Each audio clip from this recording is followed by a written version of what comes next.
আব্বা, দাওরের বিয়ে একটু নাচবো না? তুইও? হ্যাঁ নাচবো, মারলে নাচবো। ভাবি,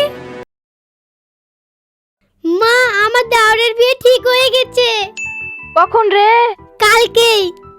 আমার শ্বশুর বলছে বিয়ে দিতে দেরি করবেন না, তাই আজকে তোমাদেরকে নিমন্ত্রণ দিতে যাবে। আচ্ছা ঠিক আছে, আসুক বিহাই। বেটার বিয়ে ঠিক করে দিলে আমাকে জানালো না। বলছি মা, তুমি 7 দিন আগে থেকে চলে আসবা। তোর শ্বশুর যদি আমাকে 7 দিন আগে থেকে না ডাকে তাহলে আমি কি করে যাব রে? ঠিক ডাকবে মা, ঠিক ডাকবে। তুমি চিন্তা কেন করছো? আমি এই বাড়ির বড় বৌমা, আমার কথা চলে। মা রাখছি, এখনো অনেক কাজ, মশলা করতে হবে। ঠিক আছে রাখ।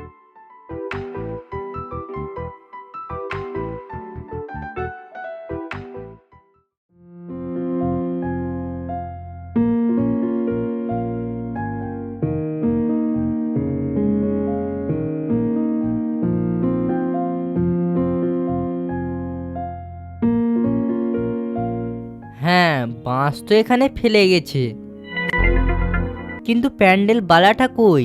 মনে হয় আরো বাসান থেকে চাপবা। হ্যাঁ, হতে পারে।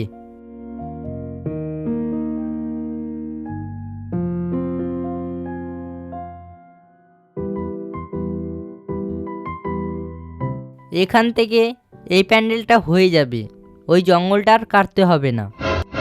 দরজাগুলো দুটো করতে হবে, একটা এদিকে একটা ওদিকে। প্যান্ডেল বালারা ঠিক জানে।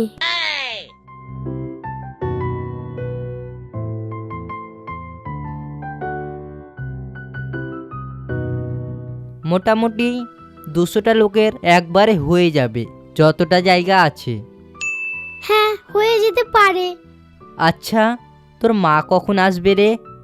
তোর মাকে তো আমি 7 দিন আগে থেকে ডেকেছিলাম, বিয়েকে তো আর 5 দিন বাকি। আজকেই আসবে আব্বা, মা সকালে ফোন করেছিল। আজকে আসবে তো? না আসলে তুই ফোন লাগা দিয়ে ডাক। আমি সকালে কথা বললাম, আজকেই আসবে।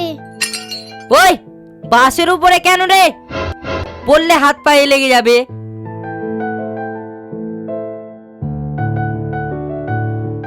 প্যান্ডেল বালারা ঠিক জানে, প্যান্ডেল যতক্ষণ হচ্ছে না ছেলেপিলে আলাবেই। আব্বা, আমার বিয়েতে ডিজে করব। না, আমি বলেছি না। তাহলে বিয়ে করব না, আগে ডিজে তারপরে বিয়ে।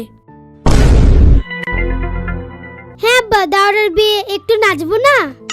তুইও? হ্যাঁ নাচবো, মারলে নাচবো। নাচবো, খুবই নাচবো, দাওরের বিয়ে বলে কথা। নিচে নিচে তো আমি সবাইকে পাগল করে দিব।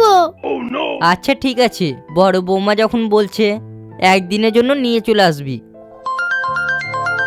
ভাবি তোমার বাড়ি থেকে ফোন করেছে। ধরো ফোনটা, আমাদের বাড়ি আসছে তার জন্য ফোন করেছে। হ্যালো। হ্যাঁ মা নাইরা, আমি তোর আব্বা বলছি।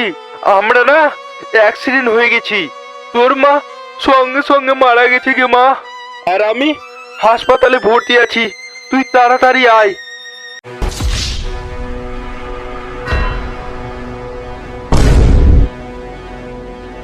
ভাবি, কি হলো ভাবি? আব্বা, আব্বা মান নেই আর। আব্বা, আমার মা অ্যাক্সিডেন্টে শেষ। এভাবেই আমাদের জীবনে খুশির মুহূর্তে দুঃখ চলে আসে, তখন আর আমরা সেরে উঠতে পারি না, আমরা ভেঙে পড়ি, আর সেই আঘাত নিয়েই আমরা সারাটা জীবন বেঁচে থাকি। তো এরকম কাদের মধ্যে সুখের মাঝে দুঃখ নেমে এসছে একটু কমেন্ট করে সাড়া দিবেন।